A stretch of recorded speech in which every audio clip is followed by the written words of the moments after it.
হে রাসূল, আপনি কি আল্লাহর কাছে আমাদের জন্য দোয়া করবেন না? আপনি কি আমাদের জন্য আল্লাহর কাছে সাহায্য প্রার্থনা করবেন না?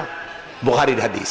রাসূলুল্লাহ উঠে বসলেন, বললেন, ও খাব্বাব, তোমাদের আগে এই পৃথিবীতে যারা এসেছিলেন সেই সমাজের সমাজপতিরা কলেমার দাওয়াত দেওয়ার অপরাধে তাদেরকে ধরতো, ফায়ুখাজুর রাজুলু ফায়ুহফারু লাহু ফিল আরদ, তারা তাদেরকে ধরতো আর তাদের জন্য গর্ত খনন করত।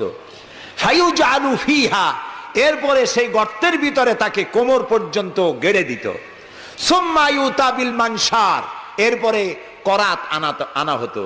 ফায়ুদাউ আলা রাসিহি, এরপরে করাত তার মাথার উপরে রাখা হতো। ফায়ুজআলু নিসফাইন, এরপরে করাত দিয়ে চিরে জীবন্ত মানুষকে দুই টুকরা করে ফেলে দেওয়া হতো। মা ইয়াসুদ্দুহু যালিকা আন দীনি, এত বড় অত্যাচারের পরেও আল্লাহর দ্বীনের পথ থেকে এক চুলও তারা সরাতে পারে নাই।